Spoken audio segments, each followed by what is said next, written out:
আমর ইবনুল আস রাদিয়াল্লাহু তাআলা আনহু হাদিস বর্ণনা করেন, একজন বৃদ্ধ সাহাবী লাঠিতে ভর করে নিয়ে আল্লাহর হাবিব সাল্লাল্লাহু আলাইহি ওয়াসাল্লামের কাছে চলে আসছেন। ওগো সরকার, ওগো সরদার, ওগো আল্লাহর হাবিব, আমি আমার সন্তানকে সাথে করে নিয়ে এসেছি। এটা আমার ছেলে, এটা আমার ধন, এটা আমার বেটা, এটা আমার কলিজার টুকরা। ওগো আল্লাহর হাবিব, আমার সন্তানের ব্যাপারে একটি অভিযোগ করতে চাই, একটা শিকায়েত করতে চাই। ও যখন ছোট ছিল গো নবী, ও ছিল দুর্বল, আমি ছিলাম সবল। ও ছিল ফকির আর আমি বাবা ছিলাম ধনী।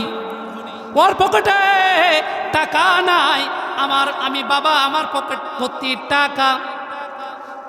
ওই হেসে হেসে আমার পকেট থেকে টাকা বের করে নিয়ে খরচ করেছে, আমি মজা পেয়েছি, আমি হেসেছি। ওগো আল্লাহর হাবিব, ও ছোট সন্তান হাঁটলে তার কচি পা সেই ব্যথা পাবে, এই কথা ভেবে আমি বাবা তাকে কাঁধে করে নিয়ে এলাকা ঘুরিয়েছি। আমি তাকে তিলে তিলে বড় করেছি। আমি ঈদের দিনে নিজের পোশাক না কিনে আমি সন্তানকে পরিয়েছি। আমি অসুস্থ, নিজে ওষুধ না খাইয়া আমি আমার সন্তানের চিকিৎসা করিয়েছি। কিন্তু ঘটনা সম্পূর্ণ উল্টা। আমি এখন দুর্বল হয়ে পড়েছি গো আল্লাহর হাবিব, আমি জয়ীফ হয়ে গেছি, দুর্বল হয়ে গেছি।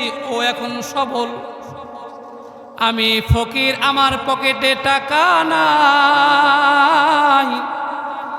ও নওজোয়ান, ওর পকেট ভর্তি টাকা। আমি ওর জন্য খরচ করেছি, কোনোদিন বিন্দুমাত্র কষ্ট পাই নাই। আমার সন্তান চেয়েছে, আমি মজা পেয়েছি। কিন্তু ও আমার জন্য টাকা ভাঙতে কষ্ট পাই গো আল্লাহর হাবিব। আমি ওকে সারা গ্রাম ঘুরিয়েছি, কিন্তু ও আমাকে এখানে আনতে কষ্ট পাই, বিরক্ত বোধ করে। ওগো আল্লাহর হাবিব, আপনি আমার কলিজার টুকরা সন্তানকে একটু নসিহা করেন। আল্লাহর হাবিব সরকারে দো আলম নবী বলেন, আই বাবা, আনতা মালুকা লিআবিকা, তুমি তোমার সম্পদ তোমার বাবার। তুমি যে নওজোয়ান হয়েছো, তুমি টাকা কামাইছো, এত বড় হয়েছো, তোমার বাবা রক্তকে পানি করে দিয়ে তোমাকে তিলে তিলে বড় করেছে। তোমার বাবা যদি তোমাকে এত কষ্ট মেহনত না করতো, তুমি টাকার মালিক হতে না, তুমি নওজোয়ান হতে না। এই বাবা, আনতা মালুকা লিআবিকা, তুমি তোমার সম্পদ তোমার পিতার।